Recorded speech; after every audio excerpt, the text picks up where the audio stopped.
following is a presentation of the Belly Up Sports Media Network.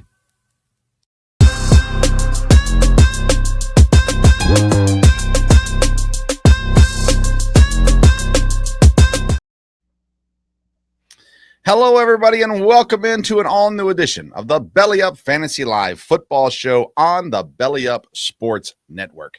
It's August 12th, 9 o'clock at night. Do you know where your fantasy content creators are? Not everybody will get that take, but nonetheless, Brian has no clue what I'm talking about, and that's perfect. I actually do.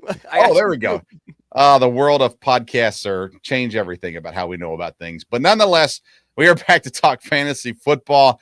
I'm Vince Stover, host of the Sports Stove Football Show, joined as I am every week by the man on the top, Kevin Wilson from BellyUpSports.com, the senior writer on the fantasy side of things there. And underneath him there on the screen is Brian Germinaro, the co-host of the 3rd and 10 podcast. Kevin, Brian, how you guys doing?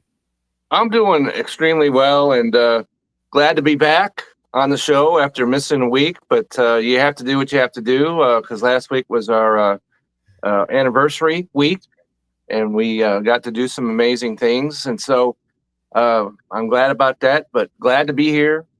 Glad to be back. Brian? I'm doing well. I know this is a football show, but a quick shout out to Pete Alonso for breaking the Mets home run record tonight. Awesome moment to see there. Okay, there we have it. Something positive in New York. Don't get used to it. Not much of it. It's not much.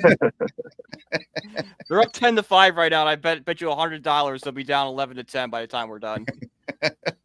Well, I just posted a mean gif of the Brewers and Mets ending on Friday night last week. Fun series for me at the very least. Which brutal ending? Yeah. Which bunch of them? Yeah. Let's just say it included Sterling Marte. But nonetheless, we're here to talk fantasy football. This past weekend, there was a crew of us from Belly Up Sports at the Fantasy Football Expo.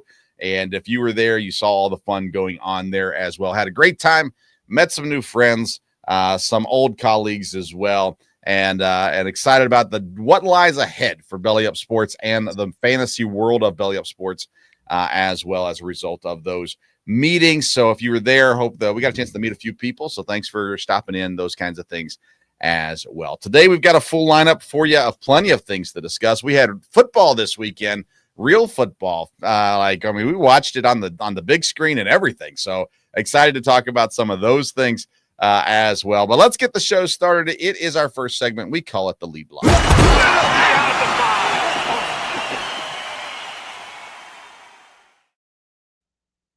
All right, since we had real football, we've got to discuss it a little bit at the very least. And so what we're going to do is we look at preseason week number 1, and I want to talk about week 1 risers, people who are more on the radar now as a result of what you saw this weekend.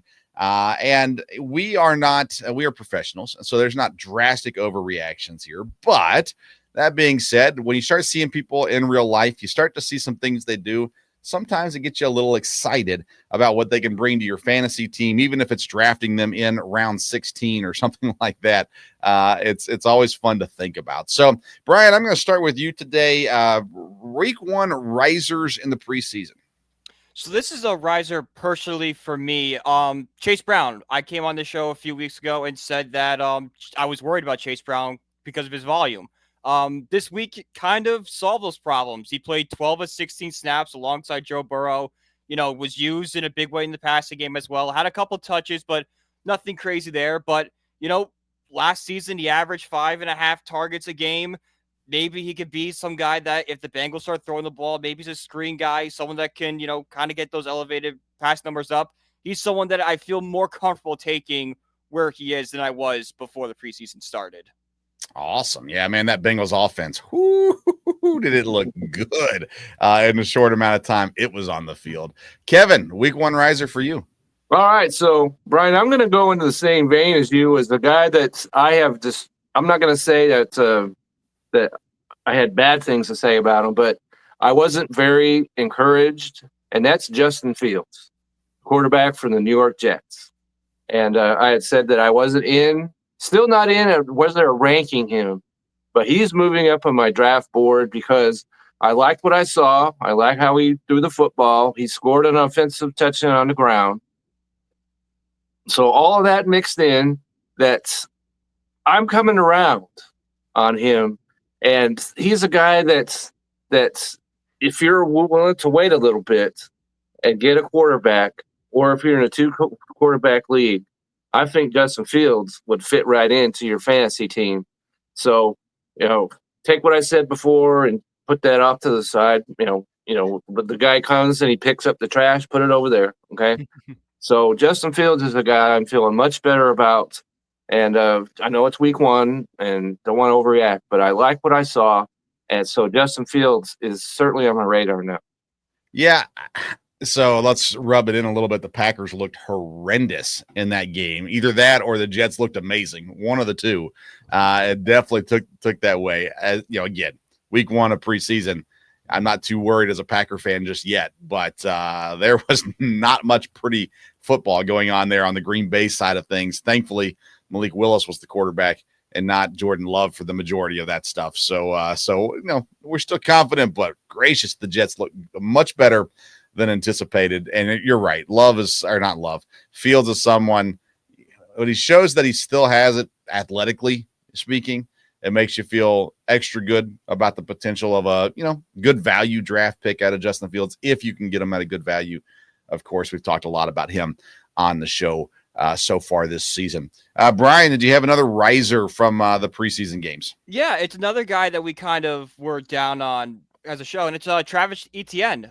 We saw him kind of carve out a new role for him in the Jaguars offense, and that was in a passing role. He ran 7 routes, and if we've seen a Liam Cohen's offense, those screen passes and getting the running backs involved in the passing game is very big in that offense. So there's a world that even if Tank Bigsby becomes that focal point of the offense and kind of takes that RB1 job from Etienne can provide value as that that pass catcher. Now that's not going to translate to like RB1, RB2, but it's a solid flex / bench option to have down the stretch, maybe later or on the waiver wire. I like it. Yeah, I saw the same thing as you with that. It's like, I tried to, as I was watching it, I was in conversation with other people too. So I'm sitting there going, does this matter? And man, he kind of looks good. And am I going to get roped in? I made sure not to watch any Kyle Pitts just in case.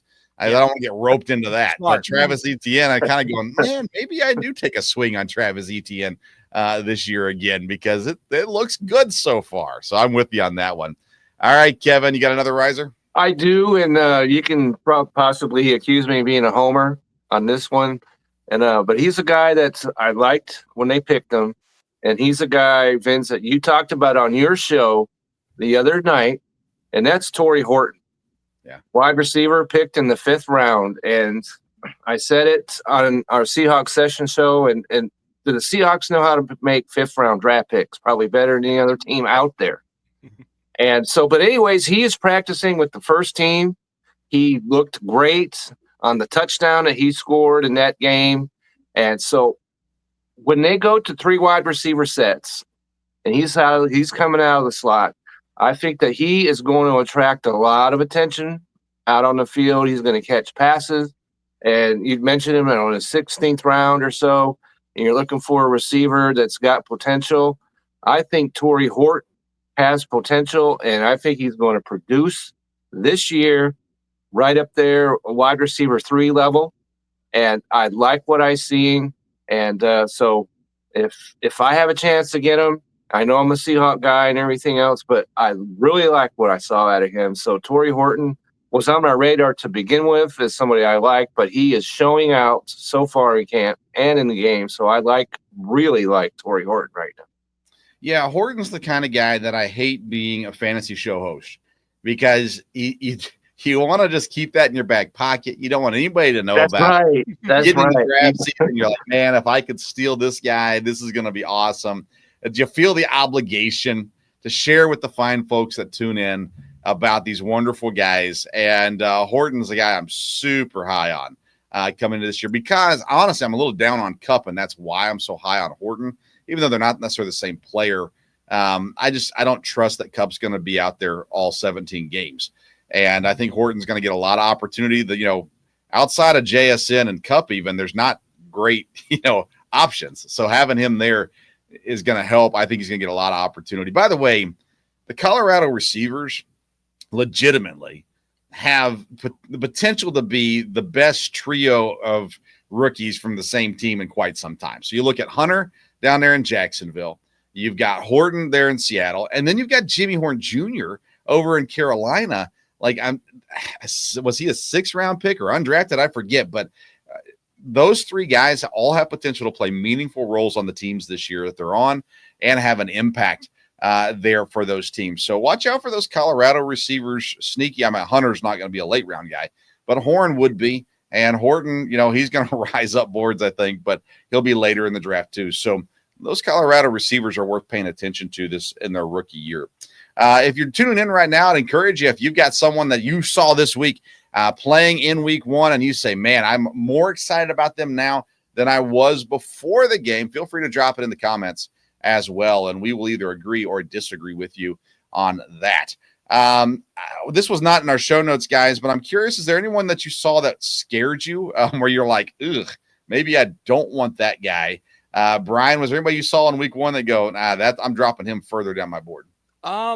No one comes to mind off the top of my head. Like, I'm trying to think of like the Giants didn't really have anybody out there on Saturday that had anything of meeting. So nothing too concerning, but like, it's also week 1 of the preseason. Like, if there's a veteran that has high up, he's slow, everything will be fine with them. Yeah. Kevin, was there anybody that stood out to you that way? There was a guy, and that's Kyler Murray. Oh. And I know he threw some, he completed some passes, but he threw an absolutely horrific interception. Yes. Right to the guy. And he was looking right at him. That really concerns me. And it also concerns me because he just can't seem to get on the same page with Mr. Harrison out there. And so that worries me. And not that we were super high on Murray, but I thought that he could be, get it together and figure out how to use Harrison in a meaningful way. But from what I saw in that game, really raises some questions in my mind.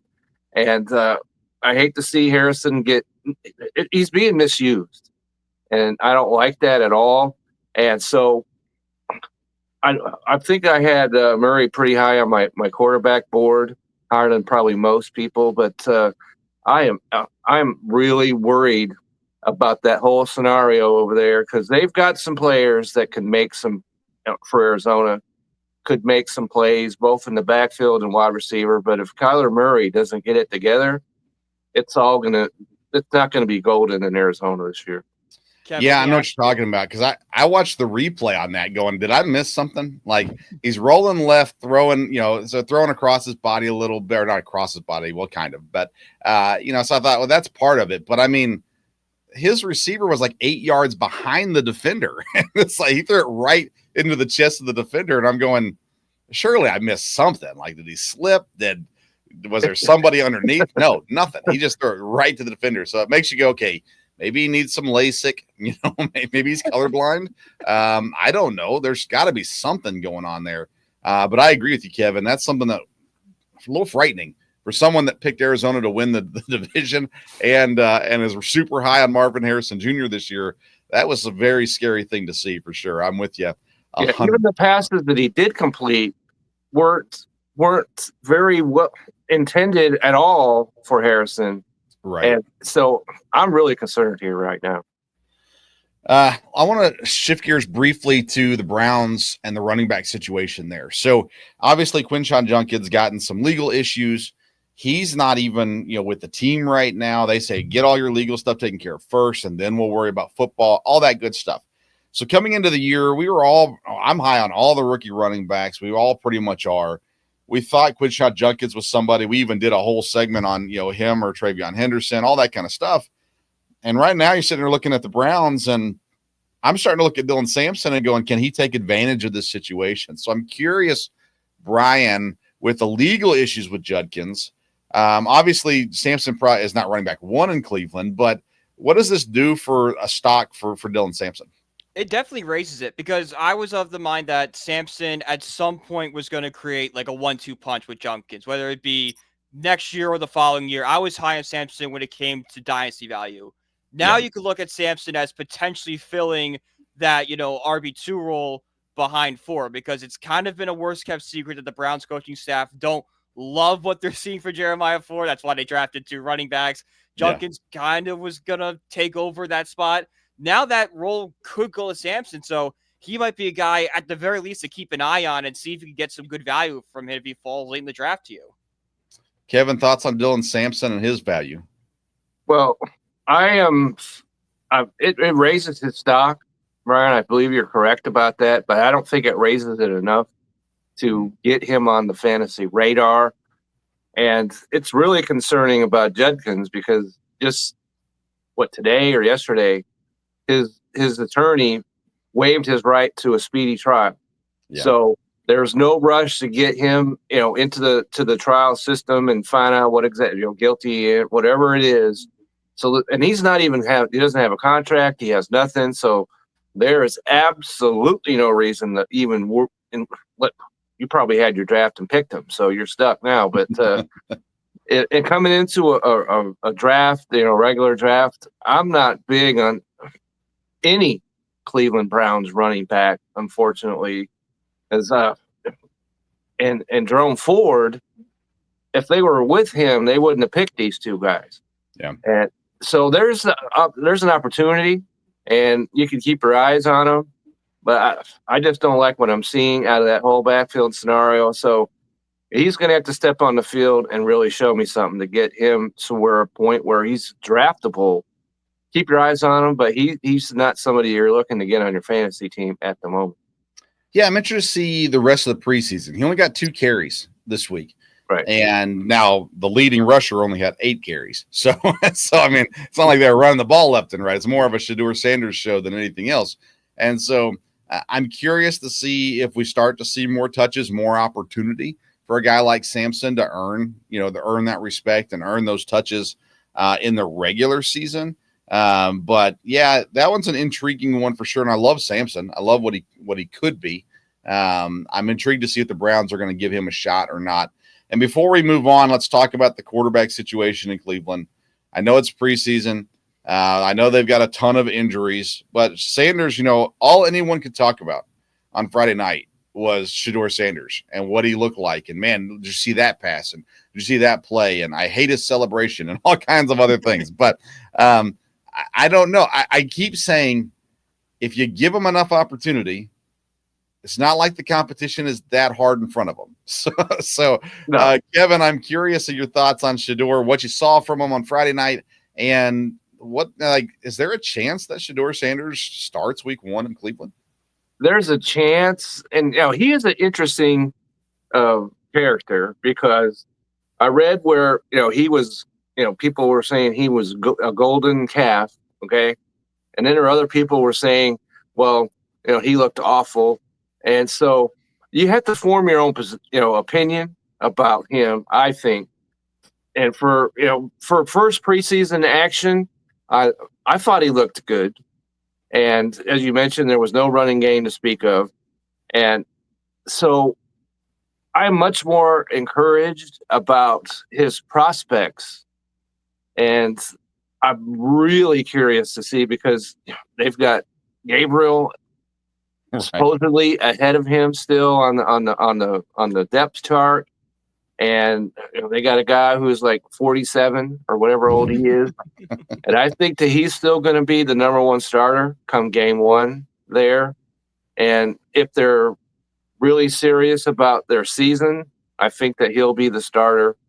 But it's definitely interesting to see what he's going to do, and just let him go out there and show us what he can do before you start gushing all over the guy or ready to just throw him out the back of the bus and maybe out the back door. Because I've seen both reactions about him, and the latter, whether he's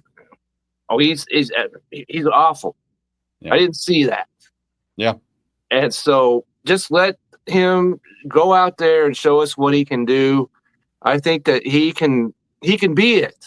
He can be the number 1 guy. So let's just let him show us, and then we'll see. All right, Brian, Shedeur Sanders thoughts. Yeah, so I don't think Shedeur Sanders did well on Friday night. He looked very, confident back there, especially in the red zone. Didn't let the moment get to him, kind of kept to himself, saw the read, did all that perfectly. I have hesitation saying that he's going to be the week 1 starter because I think it's going to take an injury for Joe Flacco not to be the week 1 starter for Cleveland. And B, we haven't seen what Dylan Gabriel is yet. Like he didn't start he didn't play at all on Friday. It was Sanders and Tyler Huntley. So how can we sit here and say that Sanders is so much better than Dylan Gabriel when we haven't seen Dylan Gabriel play a single snap in the preseason yet? So I think Sanders should be higher in the depth chart, but I'm not ready to say he's week 1 starter material. Yeah, and they keep saying they're going to carry 4 quarterbacks. Like I just don't see it. Where are they going to stick all these guys? Yeah, right. The bench isn't big enough for 4 quarterbacks, so it's a waste of roster spots. It is. It really is. If Pickett's not going to be the guy, he's going to get cut. Or he's not. Let's be honest about this. He's not going to be the guy.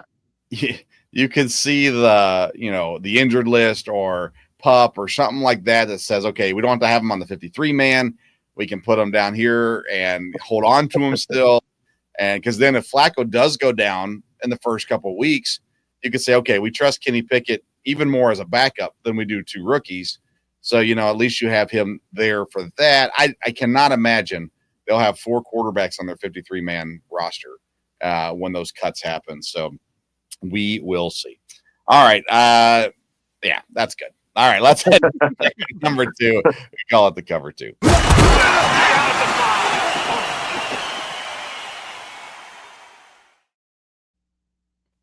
All right, in our cover 2, let's talk about some NFL news. Packers quarterback Jordan Love has a procedure for a ligament on his non-throwing hand.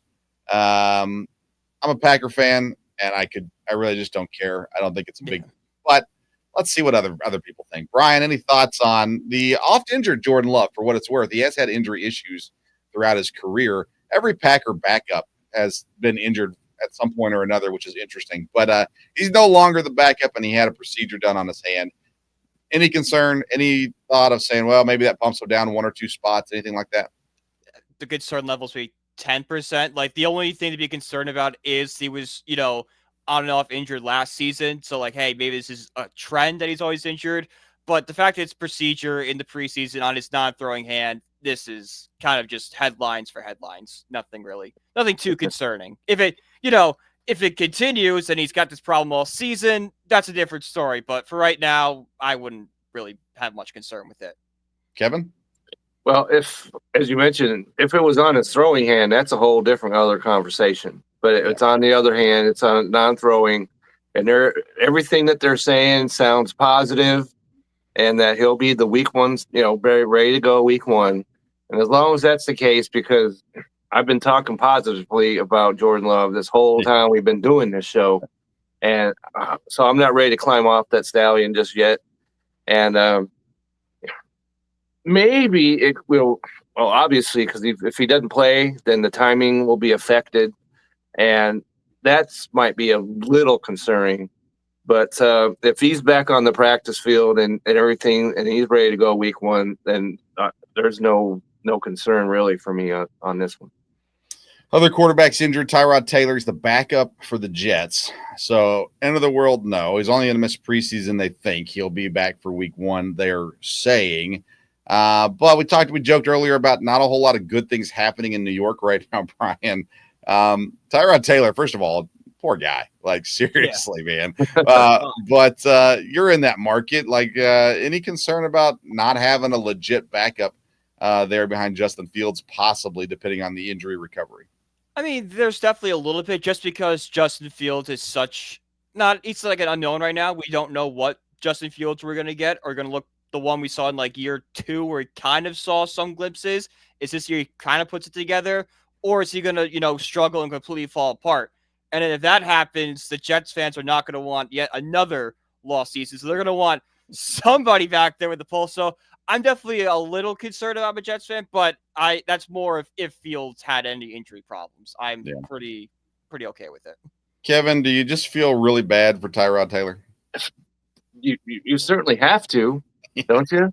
And Because every time that he's had some where he could possibly, be the starter or make something positive happen, and then bam, something occurs with him, and so yeah, you have to feel bad for him. But once again, if he's ready to go by week 1, and I just spoke very highly of Justin Fields, so as long as he's okay, Right. we could talk about any starting quarterback for any NFL team. If Right. the starter goes down, the team's pretty much hosed. Yeah. Okay, so unless you're the Los Angeles Chargers and you signed Trey Lance to a contract. Oh, brother. Okay. You want to talk about elite quarterback play? Let's talk about Trey Lance. Listen, I just want to say this. Like, I just think I'm right. I'm not saying he's not better than Justin Herbert or anything like that, but you just have to give the kid a chance. And I feel like what he's done with his chance so far is proven that he belongs in the league, whether that's a backup or a starter. If you gave me the toss up of Mitch Trubisky or Trey Lance, I would say it's even. Like, I'd be either one of those guys. I'm okay with. They both have some athleticism. They both have, the high-end draft stock, all that kind of stuff. But he hasn't had the same opportunities that Mitch Trubisky had, at least to be on the field. He's had the same practice opportunities, whether or not, he took advantage of those, whatever. But I am being facetious about being elite. But I have to say, if you're the Chargers right now, I think you're going, hey, at the very least, if Herbert had to miss a game, we can probably survive with Trey Lance for a game, right? I would think so. And you have to give the guy credit because he got crushed in San Francisco, went to Dallas, and you might as well put him on a milk carton because he just wasn't seen. And they didn't give him a chance, which caused me to say, well, maybe there's something that they just don't believe in him. Yeah. And going to the Chargers, that's really not the greatest situation for a young guy because Justin Herbert's going to be the starter. Sure. Unless something occurs there. And it hasn't with him, except when they're, sticking, needles in the wrong arm or whatever that was years ago. And so hopefully that situation's taken care of. So he'll be the starter there for many more years to come. But they're taking care of it. He's looked really good now for two exhibition games. And so I say good for him. And hopefully he can continue to do that. He doesn't hide his head in shame because he was the third, overall pick and on his third team already. But so everything I like what I've seen out of him. And if he's the backup, we're good. Yeah, I agree. Brian, I won't make you comment unless you really want to on Trey Lance. But you want to comment? You have big comments? I think this is a good situation to be a backup in because even if he does have to be run out there, the Chargers run a pretty run-heavy approach. So maybe they can be a little creative and use that athleticism to their advantage, some QB design runs and stuff like that. But he won't be asked to, pick up the Justin Herbert type throws that you would expect. Yeah, agreed. James Cook, full participant in practice, still doesn't have his contract dispute handled. But it's almost like at some point you become a professional and you say, listen, we want to win a Super Bowl. And if I don't practice, we're probably not going to have any chance to win a Super Bowl. So James Cook returns to practice. Brian, do you think that the conversation is over? Do you think that we'll revisit it? Do you think that he's just decided I'm going to play out this year and deal with it in the offseason? And fantasy-wise, what does this do for you with James Cook? So fantasy-wise, it makes me more confident taking himself because the risk of the holdout is kind of over. You wouldn't be returning to practice if he was still considering sitting out or missing games or stuff like that. He lost his leverage. So I think we're kind of over the contract dispute. Maybe they get it worked out, or maybe they're in such a positive spot that he feels comfortable returning to practice. Again, I haven't seen a report like that, but maybe that's why he did. But I'm definitely more confident that he's going to be at least in football shape when he's ready to go. Yeah. Kevin, your thoughts of the return of James Cook? Well, the fact that he's practicing is a very, very solid thing because we've seen all these players that they're in camp, and they actually mentioned this in the story I saw that he finished his hold-in. Yeah. And a lot of players are doing that where they're actually there, but really not. Right. Mr. Hendrickson of the Bengals, prime example of this. Yep. And that continues. But he's practicing, and they could, if I'm him, hey, agent, I'm paying you substantial money to take care of this. Focus on what you need to do. And I'm because I like Cook. I know that there's TD regression coming. We've talked about that. But if I had a chance to draft him, and he's going to go, I see, in the second round somewhere along the way, if I can get him in the second, I'm very happy right now. Yeah, I think there's value to be had for sure on James Cook at this point, at the very least. I'd love to see him drop late second to early third, personally, but I'm not sure that'll happen or not. All right, let's see here. Myles Garrett drove really fast this week. I mean, come on. Is there something in the water in Cleveland? What in the world is going on over there? What's that river fire that happened all those years ago? It just cursed the entire city. Yeah. It has to stop. All right. Anything else news related? Brian, since you're on, we have both spoken highly of Malik Neighbors, but he's got this toe thing that apparently has been the case since he was in college. Mm-hmm. And so, are you hearing anything that we need to be concerned about when it comes? I'm absolutely high on Malik Neighbors, and I would love to take a first-round draft pick on him.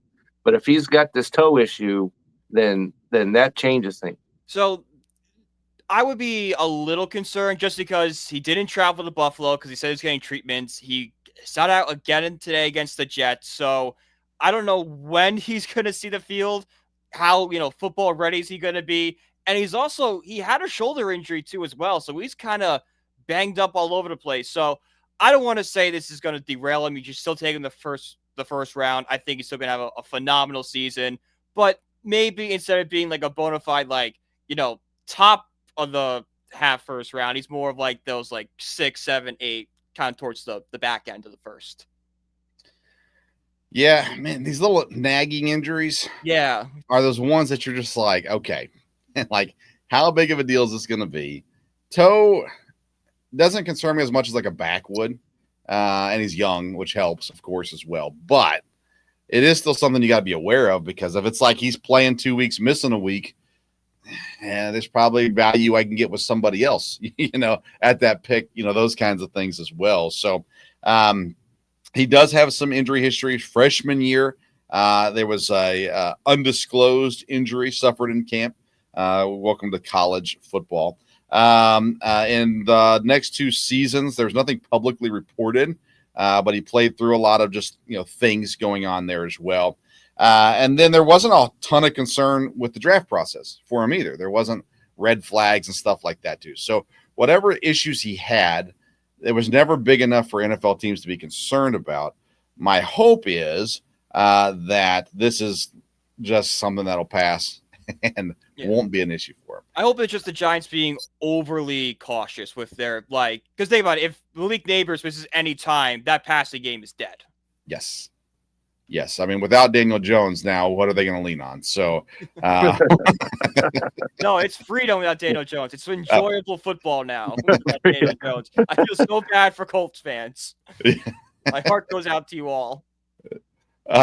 We need to have a in memoriam thing at the end of the show for Colts fans. All right. Any other news you want to discuss? Nothing I can think of. There's some news, but that's going to play into our next topic. So okay, let's get into the next topic. It's my favorite segment of the show, the read option.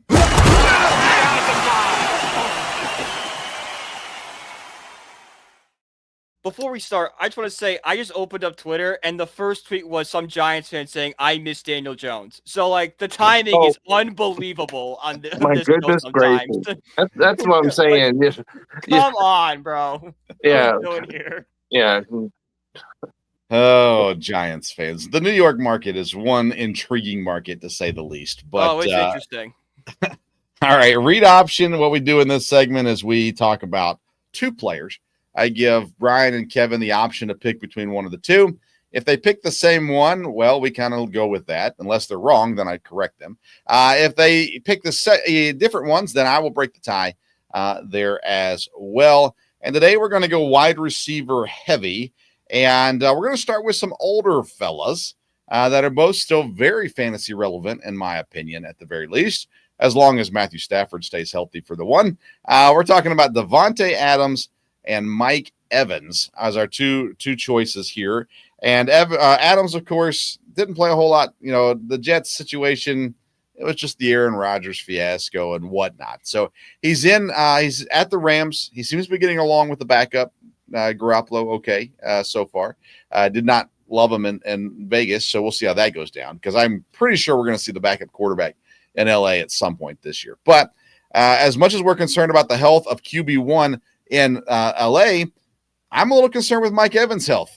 Even though he's been so consistent, he is just getting older and older and older. So these are the two guys we have to choose from in this segment, Devante Adams and Mike Evans. Kevin, as the resident older and older and older guy on the show, we'll start with you here. Devante Adams or Mike Evans? Okay, so you mentioned it, that the quarterback situation in LA is very concerning to me. And you mentioned a back, and that's exactly what's going on with Matthew Stafford. And that is a huge concern. And you mentioned that Mike Evans is getting older, and he mentioned that he was going to be retiring soon, which is fine and dandy. But he's in for this year. He has 1,000 yards every year he's played. And I like the offense. I like the quarterback in Tampa, and he's old. He's even a year older than Devante Adams. But that quarterback situation in LA really concerns me. And so I'm going to go with Mike Evans, at least for this year, because I think he's going to have a much more productive year. If anything goes on with the quarterback situation in LA and it's not Matthew Stafford for 16 games or whatever, that's a huge problem in LA for me. I'll be happy because I'm a Seahawks guy. But if you're a Devante Adams guy and you have him on your fantasy team, that's not good. So I'm going with Mike Evans. Okay. Brian, Mike Evans or Devante Adams? I'm also going Mike Evans for the reason you said, Kev. And also, Devante Adams is no longer going to be the focal point wide receiver one in Los Angeles. That belongs to Puka Nacua. Well, whereas in Tampa Bay, sure, there are guys like, Mbeka and Chris Godwin that could take targets away from him. But at the end of the day, Mike Evans is the wide receiver number one down there and will be for the rest of the season. And plus, Adams' touchdown numbers have kind of declined the past 2 years. He hasn't gotten over 10 touchdowns since 2022, whereas Evans had 13, which led the league in 2023, and he had 11 last season. So I feel just more comfortable with Evans. So I'm going to agree with you guys, but let me give you a case for an anti-Mike Evans case and then a pro Devante Adams case. Mike Evans, 1,000-yard receiver last year, similar to the way that Strahan got his record-breaking sack, where he got it and I'm not trying to knock him, but whoa. Yeah, it was on purpose that he got 1,000 yards. If it was in the normal flow of a game, he wouldn't have got it last year. He would have been, 950 or whatever. He still would have had a ton. It still would have been a great season. I'm not knocking. Again, I like Mike Evans a lot. I think the touchdowns will still be there. That's why I'm agreeing with you guys on this. I don't think he gets to 1,000 yards this year because he barely got there last year. And they've got just too many weapons now down there for him to get back to 1,000. So I think he has a dip, but not a major dip. And I think the touchdowns, like I said, are still there. So that was my anti-Mike Evans argument. Devante Adams. Now, this is going to sound like an anti-Adams argument at first because when he played with Aaron Rodgers in Green Bay, it's where he established himself as one of the best receivers in the league because everyone in the world knew Aaron Rodgers was going to throw it to Devante Adams, and he still got it. And so there was this – I sat there on my couch going, he's going to throw the fade. Oh, here comes the back shoulder. Up, here comes the slant. And everybody knew it, and they still made it happen. Now, he's not playing with Aaron Rodgers, but he is playing with Matthew Stafford if Stafford's healthy. Stafford is maybe the most underrated quarterback in the history of the NFL. And I say that carefully, but super talented quarterback. And if he's healthy, and if he's 90%, if he's 80%, I think Adams is going to have a really, really good season. That being said, I just don't think he's going to do better than Mike Evans this year. The only way he will is if he gets the touchdowns back, like Brian talked about there. If he starts getting touchdowns again, then we're talking. But I picked the Rams to finish last in the division because I just don't think we're going to see Matt Stafford for maybe more than 13 games. And I just don't think that's enough for the Rams to have a successful season. So that's why I'm going with Mike Evans. But I think Devante Adams is one of those wide receiver threes for me in fantasy right now. If I can get him at the right value, and I already got two guys that I really like there as 1 and 2, I think that Adams has some really good value this year. But I probably have Evans as wide receiver 2. So therefore, I'm with you guys on that one. All right, let's go to the legally troubled guys. Both of these guys will be serving a suspension to start the season. And by the way, in Minnesota, they lost a receiver to a season-ending injury this week in Rondale Moore. So that stinks for them because Jordan Addison will be missing 3 weeks. I believe Rashee Rice, I don't know if they've announced this yet or not, but I believe he's probably going to miss 4 weeks is the assumption. So Rashee Rice in Kansas City with one of the best quarterbacks in the league. Jordan Addison in Minnesota with, I think, one of the worst quarterbacks in the league, but that doesn't matter. We're talking about fantasy football here. So Brian, we'll start with you. Rashee Rice or Jordan Addison? So I'm going to go with Jordan Addison just because we know more about Jordan Addison's situation than we do Rashee Rice. We know he's going to miss 3 games. Like we said with Rice, it's up in the air, most likely 4. I saw some people saying it could go as high as 6, which if it goes 6 games, that's a big chunk of your season. You're really going to put that much value in the guy's going to miss 6 games. And also, Addison isn't coming off a pretty significant knee injury like Rice is. Who knows how Rice rehab is going to be now that he's missing however many games. So I think Addison is the least cloudy vision. So I'll go with Addison. Okay. Kevin, Rashee Rice or Jordan Addison? This is I was discussing this earlier, and I said, you know what? I'm going to make this decision while I'm on the air. So this is not an easy call for me because, Brian, as you mentioned, we know that he's going to be suspended for Addison. 3 games. We know he's not the number 1 wide receiver in Minnesota, unless there's an injury. And we know that in Kansas City, he's got the better quarterback.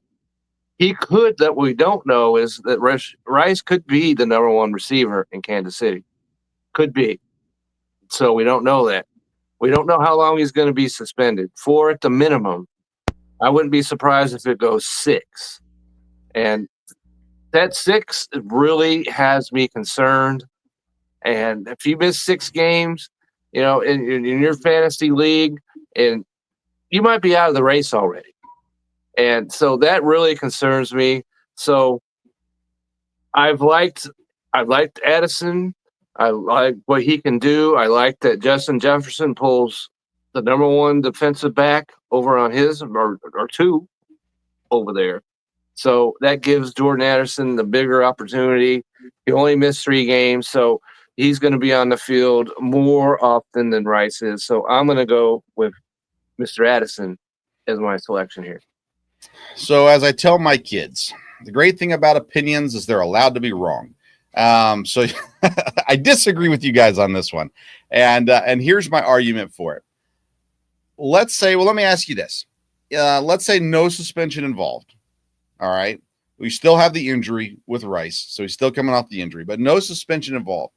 Jordan Addison, where are you comfortable with him are you comfortable with him as wide receiver 2 on your fantasy team or 3 or 4? Where would you put Brian? Where would you put Addison without the suspension? Where would he be for you? I would be okay with him at wide receiver 2, but I would want a really solid flex option as well. Okay, Kevin, same question to you. I would say I would put him as a 3. Yeah. The talent that he has, he should be higher than that. But from what we've seen, I'd put him as a wide receiver 3. And I can anticipate your question that Rice, no injury, he's at least at the very minimum a 2. Even with coming off the injury? Even coming off the injury, because the 4 games that he played, he was stellar. Yeah. And if on draft day, which hopefully you're not doing this weekend, right? Okay. And we're going Tuesday. He's even been hurt in this camp. Yeah. But if he's clear of any injury issues, then Rice is certainly the way to go in between these two guys, all things being equal. So, Brian, same question with Rice. He still has the injury. That doesn't change. Where do you have him? Where would you have him as a wide receiver 3 coming off the injury, or would you have him higher or lower? Coming off the injury, I think I had him 21 in my ranking, so that's probably like a wide receiver 2, 3 area. And he has that potential upside of being a wide receiver 1 in Kansas City. Yeah. So that's my argument. I would say for me, and again, not only am I down on JJ McCarthy, I'm not a big Addison guy. I do love JJ, Jefferson. I'm huge on him. I'm huge on Hawkinson. So it's not that I'm just a Viking hater. I'm just not huge on Addison. I would have him as a wide receiver 3 and would like him better as a wide receiver 4, quite honestly. Rashee Rice, coming off the injury, have me down around wide receiver 3 probably this year. So I say all that to say echo what Kevin said. When healthy, he very well could be wide receiver 1 in Kansas City. So that being said, that's why I go with him, because either way, I'm not going to depend on either of these guys to be wide receiver 1 or 2 for me. And I think once you have your starters set, now you can play around with some risk and weigh the risk versus reward. I think Rice gives you more reward if everything works out than Addison does. So for that reason, I would go with Rashee Rice. Even if it's a 6-game suspension. If it's a 6-game suspension, I probably get him at wide receiver 4 or 5 in most leagues. So the value there is really good too. You just have to live with them on your bench for a while. And I think the risk is worth it personally. So I would go Rice, but I could be wrong. You guys could be right. Like I said, that's the great thing about opinions. You're allowed to be wrong.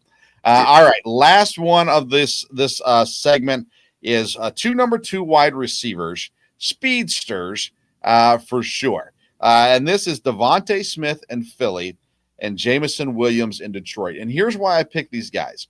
Number 1, Devante Smith is a guy that seems like he could have wide receiver 1 upside, but you always have A.J. Brown. The size of A.J. Brown is ridiculous, and he's always going to get those big plays where Smith is, to me, is a little bit less consistent of a fantasy receiver than is A.J. Brown.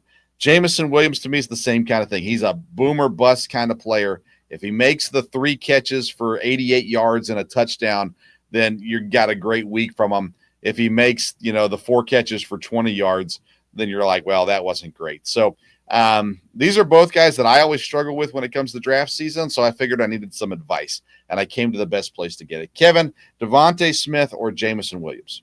Okay, so the key with these 2 guys is when you look at Williams, his production has increased every year.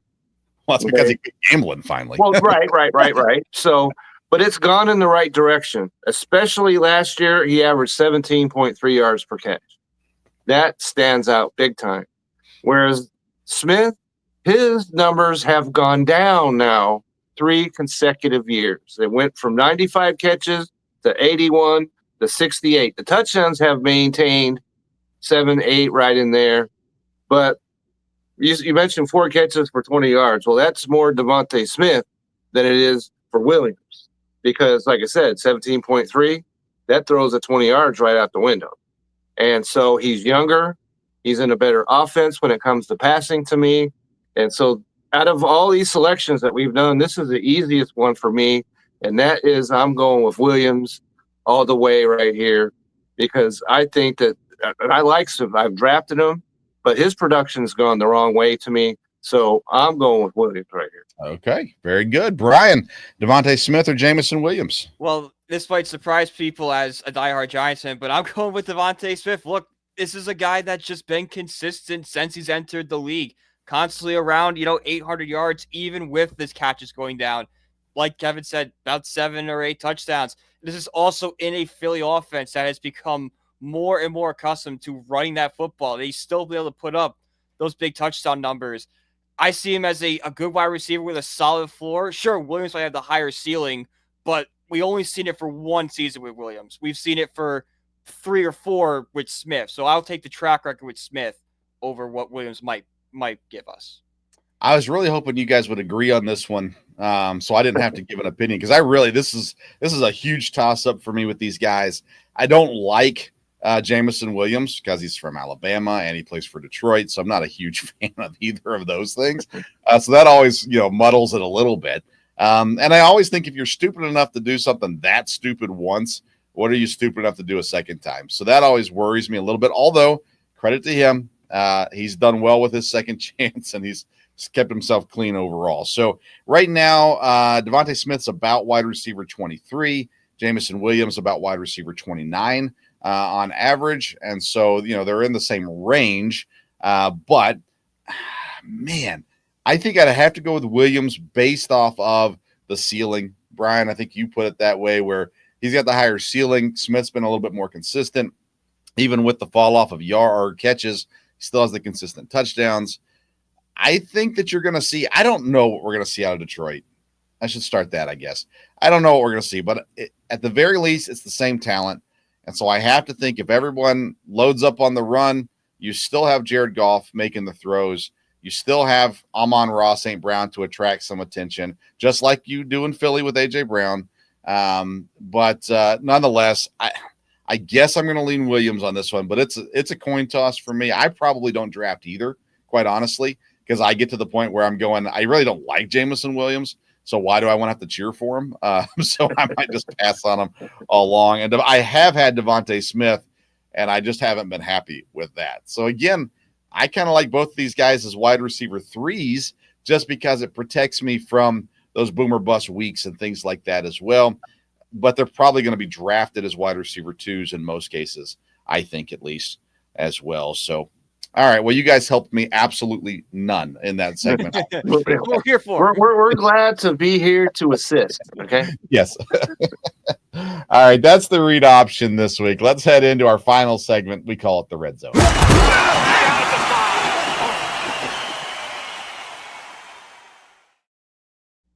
All right, on the Red Zone, I want to talk some draft because we have our Belly Up Fantasy Football Draft next Tuesday live right here on this program. And what I want to talk about, I'll start with this: your favorite spot to pick. So let's run it as a 10-man league. Favorite spot to pick 1 through 10, snake draft, all that good stuff. Some people love the first pick, so they get the guy they want. Some people like it in the middle, so they don't have to wait as long. Some people like at the end to get the back-to-back picks, all that good stuff as well. And I'm curious what you guys like. Kevin, what's your favorite spot to pick? Thinking first round, but that turned into the second round, I guess, too. Well, traditionally, I've always kind of liked to be towards the end of the draft because then you get, let's say you're 9 or 10. You're going to get 2 players in the top 12. Yeah. Okay, so I like that aspect of it. But I've kind of come back to, if you're in the middle, then you don't have to wait as long for your to make your selection, and you can kind of see how things are developing back of you and forward of you, so you can kind of adjust things as you go along. And so I'm going to go with, I would rather be in the middle so that I can kind of just navigate things and don't have to sit here for 45 minutes and wait for a draft pick, and then a player that I like, but it was taken 10 picks ahead of me and stuff like that. So the middle is where I'm going to go with this one. All right, Brian, where do you like to pick it? Kevin, I 100% agree with you. I love being right in the middle, especially like if it's a 10-man league, like 5, 6, because, you're still going to get a really good player. You could potentially get one of the top guys in the league if he falls out for whatever reason, whether it be, you're playing with someone that's a big Giants fan and they want to draft Neighbors at 3 and you can get like CeeDee Lamb or something. And also it prevents you from kind of losing out on those runs. Like if a run for quarterback goes, you're kind of right there to pick it. Whereas if you're at the top or, the back of the draft, you kind of might miss that boat. So I think the middle is kind of your safest bet. Yeah, for me, I like the end. I love to be back to back, be that 10-11 pick versus I don't mind the 9-12 pick either, but I like 10-11 a lot. The middle depends. I never want to be one for what it's worth. I don't want to be one. I definitely don't want to be two. So there's that too. The middle's great depending on the year. And this year I've got 7 guys that I absolutely love. And so I want to be in that, I'd be happy within that top 7 because I'm going to get somebody I really, really, really want, as opposed to being later and having to hope that someone else doesn't have a guy that I assume is going to fall to me at 9 and they take him at 7 instead, those kinds of things. So I like the middle most years. It all depends on the draft, who's available, all that good stuff. If you only have, Kevin, we've ran into this with baseball before. If you only have 3 elite guys, well, then being 6 and 6 doesn't really help you. Like you're better off to be later in the round. But in a draft like we've got this year, I think we've got 4 running backs. I think we have 3 receivers that are just top of the line. And if you get one of those 7, you're sitting pretty. And so I think the middle this year is probably really good. Overall, though, I do like the back-to-back picks at the end of the first round. Getting 2 of your top 11, 2 of your top 12 guys is fun. And then it solves my anxiety, actually, Kevin, where I watch those guys go off the board way ahead of where I'm picking and go, well, it's all right. I was never going to get them anyway, as opposed to waiting until right before your pick and somebody takes the player you wanted. That's frustrating too. Which is interesting because I was in the draft with the high-low sports guys, and I was number 6. Yeah. Okay.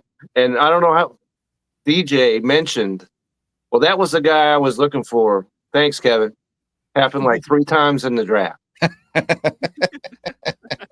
so that's exactly what what we're talking about right here. Because I was number 6. Get at 6? In that particular, who did I? Well, I'm asking you. Don't ask me. Right. It's a couple of weeks away. But okay, I think CeeDee Lamb fell to me at number 6. Yeah. And I was absolutely happy to get CeeDee Lamb there. Okay. Yeah, I like it. He's one of my top 7, so I'm with you on that one. Right. All right. So what I want to cover in this segment, though, specifically is that turn at the end of the first round. Who are we going to take? So I just said we're going to do a 10-man league. Well, we're talking 12-man league now because we're in a 12-man league. So what we're looking at is, no, it is a 10-man league. Just kidding. I told you guys. Okay. Yeah, we make sure that the train is on the right track here. Okay. Apologize. All right. So we're looking at the first round. At the end of the first round, who would you target if you're picking 8 in the first round and therefore 13th overall as well? So we're trying to hand out advice because, like I said, I've got 7 top tier guys.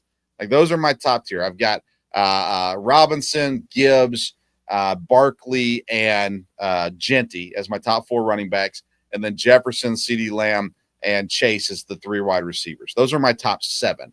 So after that, it gets to the point, okay, now you're looking at not only do I pick at 8, I've got to think about who these other guys are going to take behind me as I pick again at 13. So how can I target this to make the best of both worlds? So let's start with 8 and 13. Then we're going to also look at 9 and 12 and 10 and 11 also. Let's start with 8 and 13, Brian. Who are you targeting at 8 and then on the turn at pick 13 also?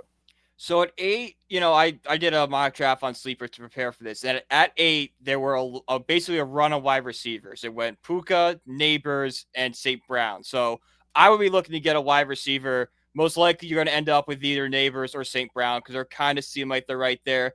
If you miss out on both, Brian Thomas is a good one, but definitely try to get one of those like 5 to 7 receivers in the rankings. I like it. And you go on that 13, you trying to get another receiver too, or are you going to look at something different? So I look for something different at 13. This might be a little bit surprised, but I don't think it's too early for Brock Bowers and just, solidify that tight end position. That lineup gets a lot deeper if you can go in and week out having that tight end position just figured out. Yeah, I'm really intrigued to see how fast Bowers goes. I've got a ton of drafts coming up over the next couple of weeks, and I'm very intrigued. Bowers is probably one of the most intriguing things I have because I think we're going to see him go in some first rounds. I think we're going to see a lot of them, though, in this first or the second round as well. Kevin, if you're picking 8, what are you targeting? And then on the turn at 13? Well, it really, when it comes to the first pick, wherever it is, that I'm going to take the best player that I think is available. And at number 8, the guy that comes immediately to my mind is, as long as he's healthy, Malik Neighbors. If he's still there at number 8, I think there's all kinds of value to be found there. And if that is what I do, then when it comes back around, if I take wide receiver, then I'll be looking at a running back in the second round.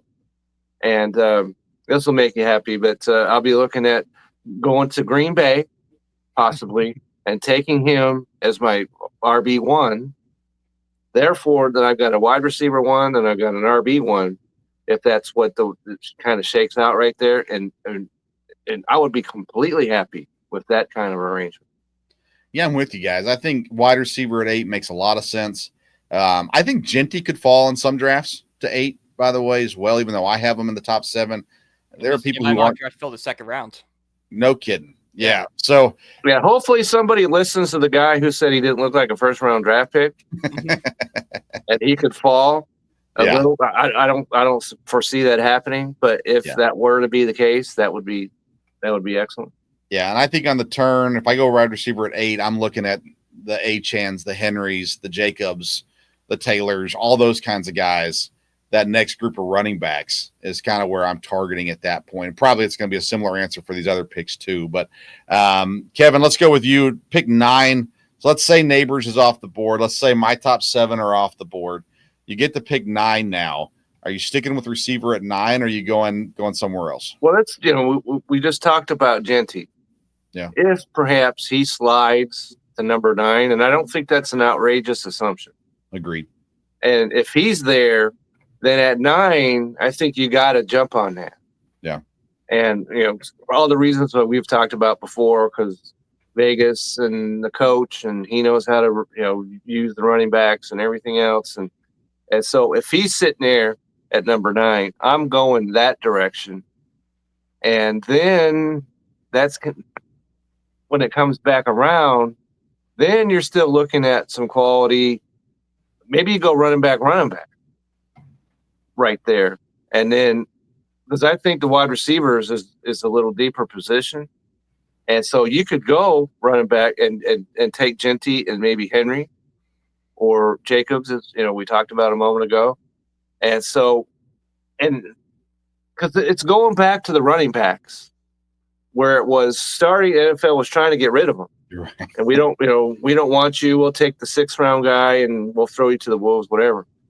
But that's starting to come back around. So if you wind up with 2 running backs at the top of the draft, I think that's fine.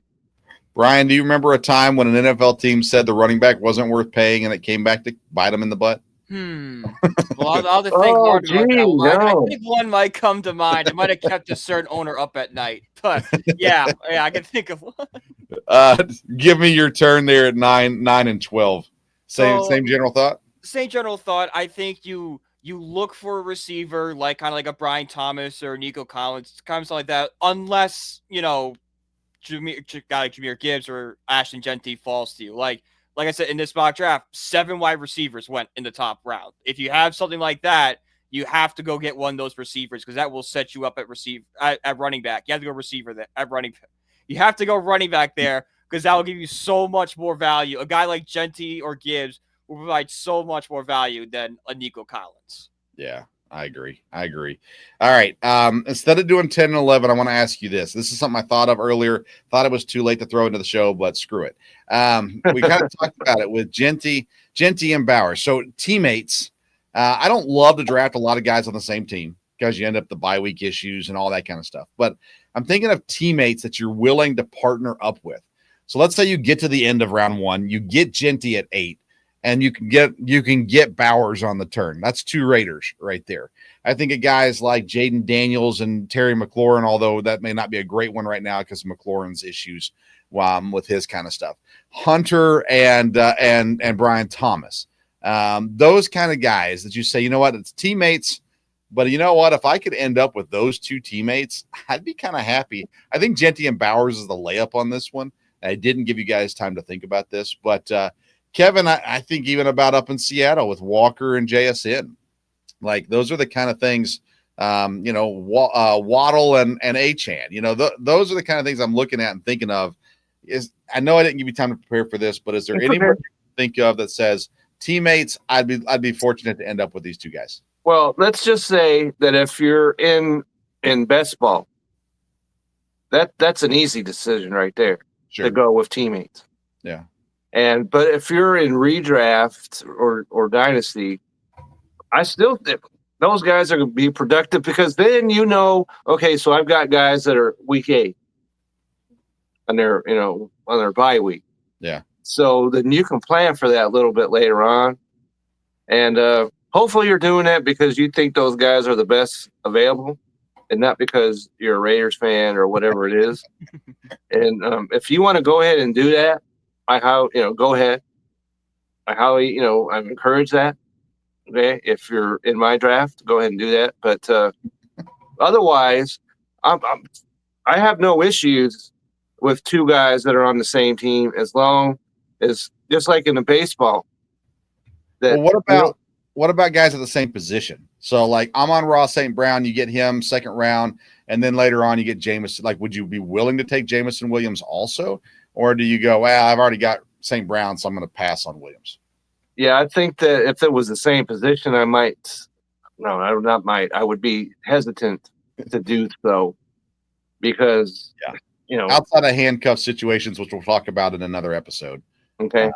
But I'm interested by that. Yeah, I'm DJ Brown and Devante Smith. Like, those are the same things, Brian. I don't know. Do you have an opinion on same guys, same position, same team? I would definitely stay away from same team, same position because I feel like I think really in all cases, because your offense will run so much off what that team does. If that team has a good week, you're going to have a great week. But if they struggle, now you not only are you down one player, you're down two important starters that are probably going to have clunker weeks. That means you had the hope that everyone else has a good week. So I would kind of stay away from it. The only exception would be if you're pairing up like one of the big tight ends with if you're going to go like Genti or Bowers or Gibbs, Laporta, like something like that I can see more because the tight end position is so weak. So that's just get the best guy available.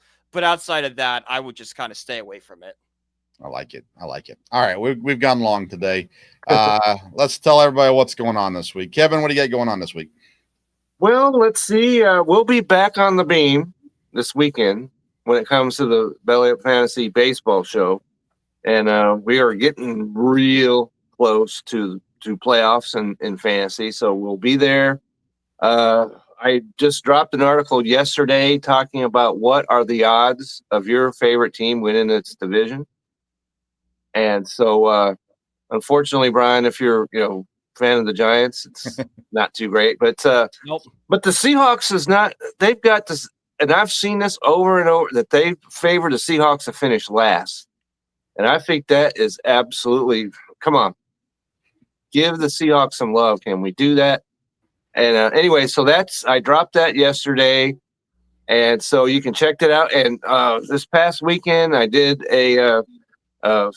even though it was my, anniversary weekend or whatever, but I did the No Credentials Required show Saturday morning, followed shortly thereafter with the Seahawks sessions where we talked about Tori and guys like that and what we thought about when we saw the games. And so all that's available. Go over there to the Belly Up YouTube page. You go up to the Belly Up website and you'll find me there. All right, Brian, what do you got going on this week? So like always, you find me at Brian Peachy 1016 on Twitter. You can find all the articles for the various sites right there. 3rd and 10 out right now. We previewed the AFC West today. And then on Thursday, we're going to break down the Giants-Bills game and then preview Giants-Jets. And then on Belly Up Sports, I just posted an article about burning questions for the Notre Dame Fighting Irish this season. So if you want to preview Notre Dame, go check it out. Nice. Very cool. Let's see here. You find me at Sports Stove on Twitter and Instagram. Let's see here. This past week, it went up late, but Thursday we did the show. It didn't go up on the YouTube or podcast until I got home from my trip. But we previewed the NFC West. And really intriguing, I think, because I have all four teams so incredibly close together. this year. And there's so many question marks with Stafford and Darnold and the 49ers as a whole and all kinds of craziness. So go check that out. Thursday, me and Dad will be live. We'll be talking AFC East to wrap up our NFL division preview episodes. So make sure you check that out. Sunday on the Belly Up Sports socials, we'll be live talking fantasy baseball. And then next Tuesday on this program, we have a live fantasy draft. So the three of us, we've got, what are we doing? 12-man league? I forget already. 12-man league, I think, in the Belly Up Fantasy League. I'm in too many leagues. That being said, we've got our draft for our league live next Tuesday. So the three of us will be here. We're going to bring on some other people that are in the league during the draft to talk about their strategy, what they were thinking. We'll make fun of some guys. We'll praise some guys, all that kind of good stuff as well. So hopefully next Tuesday you'll join us. The great thing about the live fantasy draft is you get to hear philosophies of drafting, and you get to take away from it some things that maybe you hadn't thought about, and a strategy that maybe you go, hey, that's actually a pretty good idea. You hear some different opinions on why guys like a person or whatever it may be as well. So, and I'm sure we'll have somebody make some really stupid picks. So we'll have fun with that. Nate's going to pick Daniel Jones. It's going to happen. I will. I sure hope so. His name is Danny Dimes. All right. That's right. So he has to pick him. That's exactly. I told him. So there you go. Join us next week for that. It'll be a lot of fun. Make sure you're following Belly Up Fantasy on socials as well, and Belly Up Sports also. Check out bellyupsports.com. Tons of articles going out right now. I'm hoping to drop some college football articles this week. We'll just see if it gets done or not. But excited about that too. We've got a Belly Up Sports NCAA Top 25 poll coming out later this week as well. So we've got some contributors from Belly Up giving their votes. We'll put them all together and release that for you on the website and socials as well. So if you're into college football, man, we're right around the corner. That's right. Go Clemson. All right. Go Clemson. Irish. There you go. And the Irish. And I'll both top 5 in my poll for what it's worth. But I probably should have the Irish higher than I did. But nonetheless, is what it is. All right. That's it for it's okay. Okay. That's it for today's episode of the Belly Up Fantasy Live football show on the Belly Up Sports Network. I'm Vince Stover. There's Kevin Wilson and Brian Germinaro as well. We'll see you next Tuesday for the draft right around the corner. Have a wonderful week.